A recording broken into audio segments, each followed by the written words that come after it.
95 Honda Accord.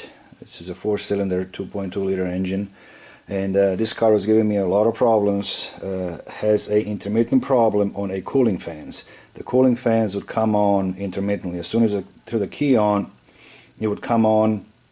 Sometimes it would run just fine. Sometimes it would happen, as I said, as soon as I threw the key on, the cooling fans would run and start the car, and they would just keep blowing like crazy. And then at some point they would turn off and they work okay.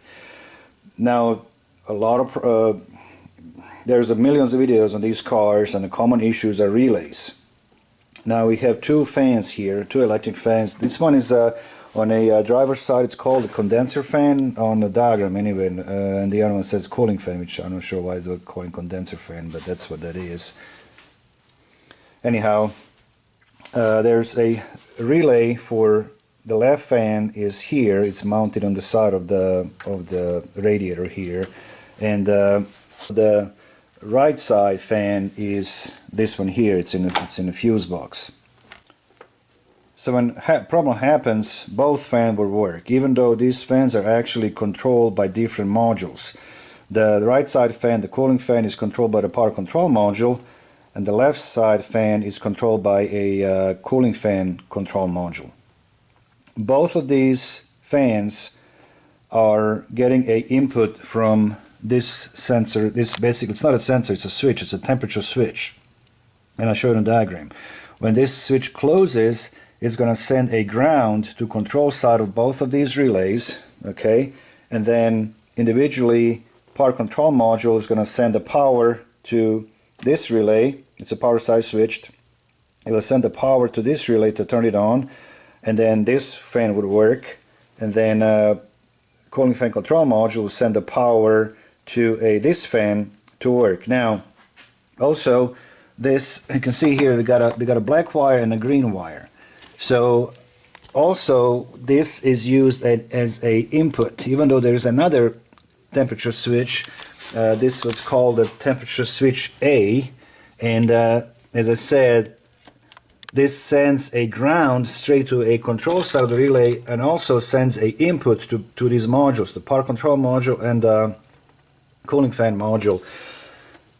That sends an input for computer for these modules to turn the fans on. So the black wire is ground, the green wire is a signal wire. Okay, so other common issue is actually the switch that will intermittently get stuck closed, and it sends the ground. It will ground the circuit, and modules will turn the fans on.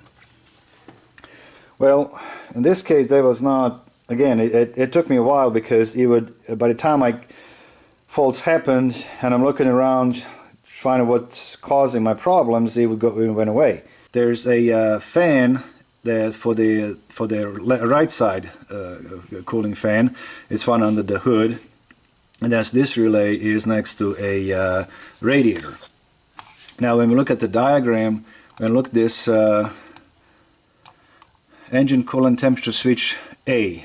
Alright, so you can see we have a green wire, and we get to this splice here, okay, and then it will send you can see here, it sends a ground to control side of the relay on both of the relays, and then, okay, so, and then also it sends, since this is a splice, it goes here, and these are actually input. There's a fan control, energy control module. They will turn this relay on. That's the right side fan, and then this signal goes to a radio fan control module, and it will activate the condenser fan through this wire here.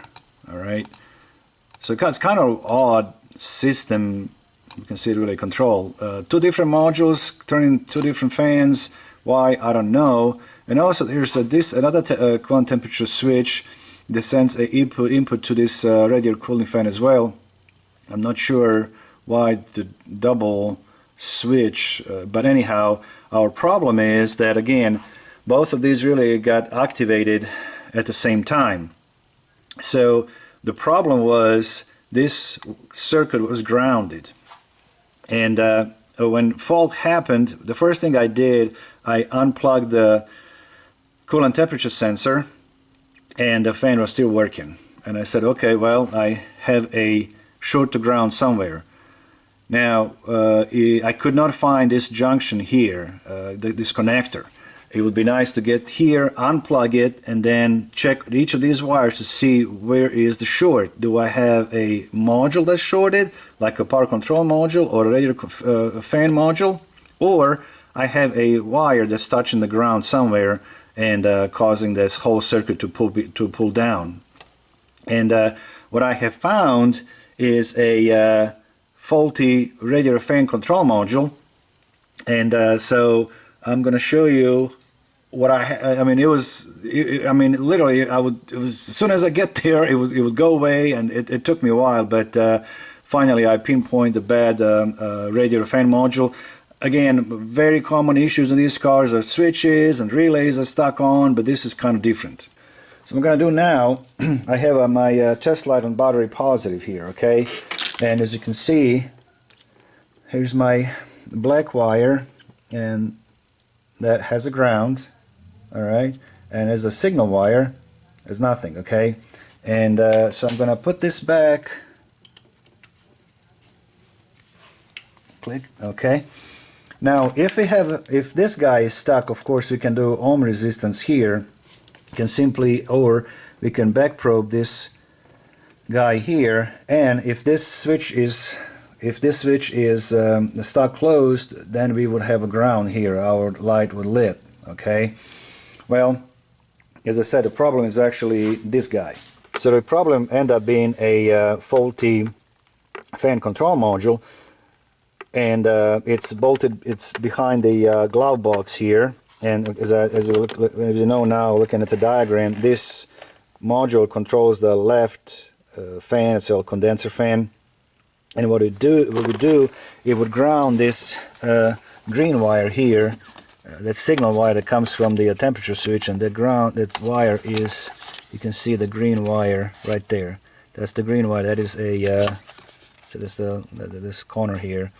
So that is a signal wire that's coming from the switch. So this module would intermittently ground it down, and then it would, when that happens, you know, that send a signal to the module to internally to turn the fan on. It will send a signal to a power control module to turn another fan on, and then of course it provides the ground for the control side of the relay, so the whole hell breaks loose. So let's try to duplicate the problem.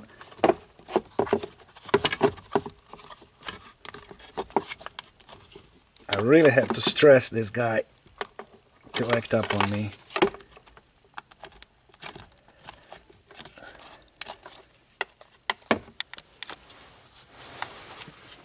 There you go. Have to kind of push it. You can see now the fans are on. Now let's look at the test light.